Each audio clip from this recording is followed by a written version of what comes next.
guys, this is Yoda. This will be my Vengeance Demon Hunter guide for Season 4, Dragonflight, mostly for Mythic Plus. Vengeance Demon Hunter is looking like by far the strongest tank for Season 4. It's got the most damage, single target in AoE, it takes the least damage, is self-sustainable in most content, and on top of that, it's got Chaos Brand, and everyone loves these sigils that make it so that your group doesn't have to think or play the game on most trash packs. This part of the guide will cover stats, items, and talents, and then we'll do a separate video afterward covering the rotation, like offensive rotation, defense rotation, gathering. All that'll be a separate video. For now, we're just going to cover like the stats, the items, and the talents.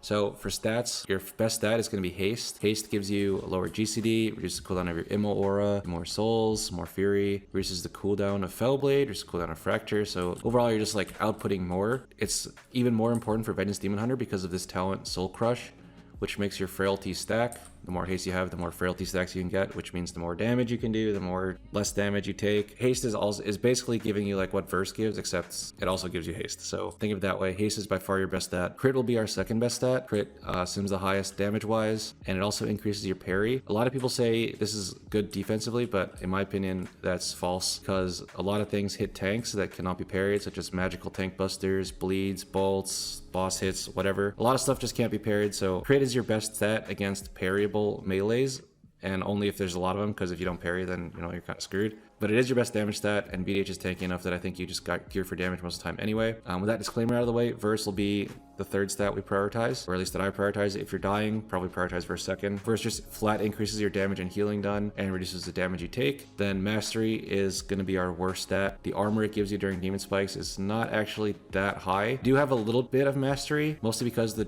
items in Season 4 that give Mastery are really good. And on top of that, the first few points of Mastery are worth quite a bit damage-wise because of the attack power they give. After like 2k, I probably would heavily deprioritize Mastery, but first 2000 is probably fine.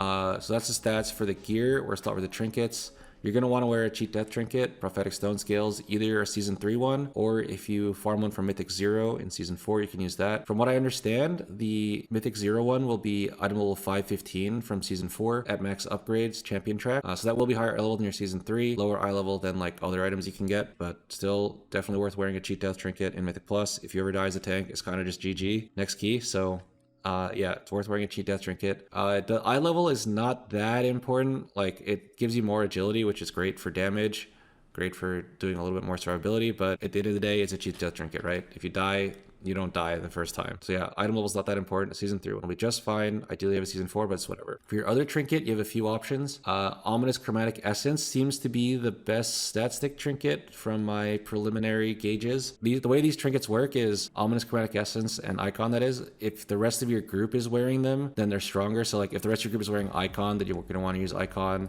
If they're all using Chromatic Essence, then you want to use Chromatic Essence. If you do use Chromatic Essence, you're going to want to put your resonance on bronze, green, or red. That's crit, haste, or verse basically, and you prefer haste if possible, but if a DPS is egoing you off haste, then whatever, just as long as you get verse or crit, it's fine. Icon, you don't really have a choice, it just gives you verse, and it powers up your allies. If they're using it, gives them verse, and they give you crit and haste, so that's good. However, the first trinket I'll probably buy is actually the Rage Heart from Season 3. The shield is a really nice buffer when you're gathering, or when you're out of defensives, like when you have spike downtime, or just for like super heavy tank hits. It's super useful. The damage is pretty good too. It does really good single target. The other option for a shield trinket is Tree Mouse. So Tree Mouse gives you agility, whereas Rage Heart gives you verse. So Tree Mouse baseline is a little bit stronger on AoE, but the effect from Rage Heart, where it like does damage, it pulses damage to the enemies, makes it better single target than Tree Mouse. So it's kind of just your choice between these. The other trinket in the toolbox is Ward of Faceless Ire. So this trinket is actually one of the things that is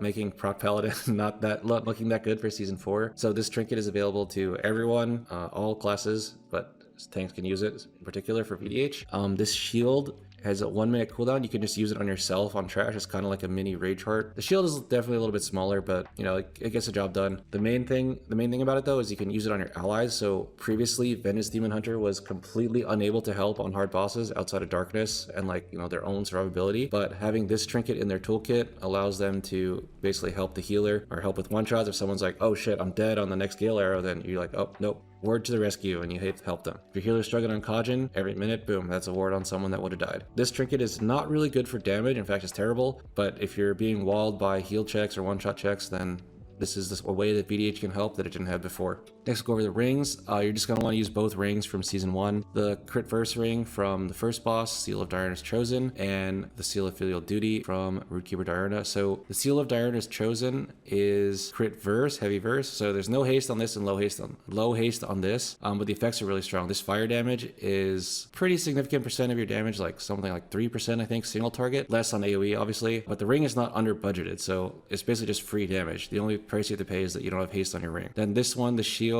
This ring is a little bit more questionable. You can opt out of this ring if you want. The shield ends up to be about like 6%-ish of my healing, so it's not that big. It's not a make or break your game. 6%-ish of your healing in dungeons, at least for me. And the stats aren't that great, even though it's higher level, it's 535, whereas a mythic level 4 is 528. But like I said, small amounts of mastery are okay, so as long as this is like one of 2 mastery pieces that you have, it's fine. And the shield is kind of free, and it has extra stats, so I recommend wearing it. If you want to not wear this and just wear like a haste crit or haste first ring, that's also fine. For the embellishments, Lariat is probably going to be the best again, as long as you have the sockets for it. It just gives you the most stats of all the embellishments. Slimy Boots is the best single target. We have enough stats now that I think the haste reduction is probably fine, although keep in mind, like with this Slimy Boots, Seal of Filial Duty, and Seal of Diurna's Chosen, your like loadout is going to be kind of low on haste, so the rest of your gear kind of just needs to have haste on it, but that's fine because we can do that. Slime Boots is the best single target. Lariat is the best AoE. You can also choose Toxic Thorn Boots if you want to have haste on your boots. You can play Shadow Flame even if you want, or Verdant Tether randomly is actually pretty strong on AoE. At the end of the day, embellishments are a very, very small amount of your character's power. Just choose what you want. I just picked like boots for single target and Lariat for AoE. The rest doesn't really matter. For your tier set, you're getting the Season 3 tier set, obviously. Pants have mastery on them, and we already have mastery on 2 pieces, so I would avoid the pants. In Season 3, I did use the pants because they were my only mastery piece, and like I said, I want a little bit of mastery. But in Season 4, the pants are not going to be mastery because you already have the ring and the boots, but particularly you already have the ring, so you already have mastery. You don't really want any more, so you just use the other 4 pieces, which is the gloves, helm, shoulder, and for the legs, you're going to want haste verse or haste crit, obviously. I believe the best ones are from the raid, Vault of the Incarnates. Razageth drops pants, haste verse. If you are unable to access those, then there's some legs in Uldaman, haste verse, and No-Kud, haste crit. The No-Kud ones are probably better because they have higher haste, but I think the Razageth one is probably the best. For your belt, you can just use any haste verse or haste crit belt, or crafted with Toxic Patch if you want. The Catalyst one does have high haste, low verse, so any good belt you get, like with any tertiary, you can kind of just slap on and catalyst it to haste verse. That also works. Gone over the rest of this. For bracers, I recommend the NG bracers with battle res. You never know when something bad could happen, like your B reser could die on like a really tough boss and you're the only one that can res as a tank. You could potentially save the run with this B-res bracer. Also, having something heavily weighted on haste is good, especially since the rest of our loadout is kind of low on haste. So yeah, I always play NG bracer on haste with B-res. For your cape, I would wear a crafted one. I think since your rings are both taken, this is probably your best option to wear the food embellishment on, alchemical flavor pocket. You can either put it here, belt, or pants, either way. But cape is the one you want end game because cape is like a lower stat budget than your belt and your pants. You know, early season, it doesn't really matter where it is, but end of the season, you probably want our cape. For your weapons, you want Thorncaller Claw, I believe. This is gonna be your best single target damage by far. If you're having trouble surviving, you can drop it for another weapon, just like the Smolderon one has crit haste, so that's fine. But I will be probably first purchasing this Thorncaller's Claw, just because, you know, main hand weapon is really strong early season. And in my opinion, this is gonna be Biss. It does the most boss damage, which makes up for the lack of stats. For your offhand, you're gonna want the No-Kud weapon, Storm Slash. This is not under budgeted, whereas Thorncaller Collar was. Hopefully you get a mythic one from your vault. If not, you know, you can just use a heroic track one from dungeons in your offhand. The effect isn't that strong, so if you have like a mythic eye level weapon, you can also just wear that, but it comes out to be about like 1-ish% on single target. If you have a mythic one, great. If you don't, just wear a heroic one in your offhand. Double time will be available at champion track, but I think I'd rather use the Storm Slash. Kind of just a preference at that point, but yeah. For enchants, definitely prioritize haste, especially if you're using these rings. You're going to have lower haste than you probably want but you know, I'm making that sacrifice for these rings. And then all your gems, make sure you have haste, either haste first or haste crit. For your main gem, haste again. For the avoidance leech discussion, I kind of prefer avoidance on VDH just because I think you have enough self-healing that it's worth just having something else basically for your tertiaries. A lot of the tank busters and tank damage that you take in a lot of these dungeons can be reduced by avoidance, like some of the frontal breaths or whatever. So yeah, I prefer avoidance there. For your weapons, Sophic and Wafting is what's been simming highs for me. Make sure you double check with raid bots on your own character. So yeah, that's items and stats. Next, we'll go into the different talent builds that I've been playing. So in Season 3, I did like a spreadsheet where I went over all the different builds, because in Season 3, the dungeons had like a very, very wide variety of like damage profiles, disruption they needed to do, and all that. In fact, I even dropped double sigil flame sometimes, double sigils. But in Season 4, the dungeons are a little bit more similar. One of the reasons VDH is so strong is that double sigil is just super strong in every single dungeon.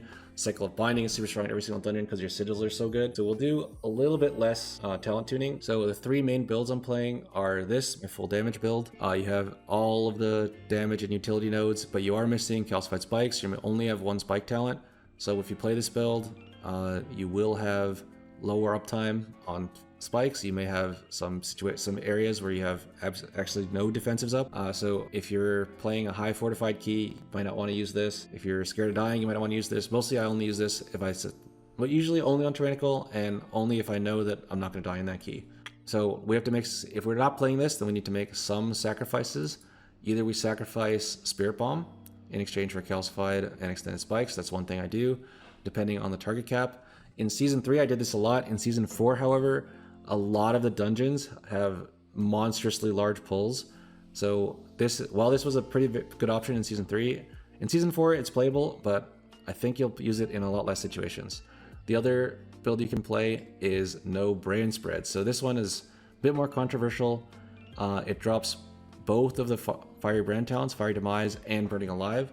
If you're a newer VDH, this is probably one of the best builds for you to start with. We have both spike talents. We have Soulmonger, which is a pretty good buffer. You know, it's not as good as the details would show you, like, oh my god, Soulmonger is 40% of my healing. Wow. It's not that good, but you know, 10%, it's basically just 10% max health in big pulls, which is kind of worth it if you're willing to give up some damage for it. If you want to be even more tanky than this build, so we have a couple damage talents here. We have Focus, Cleave, and Soul Furnace.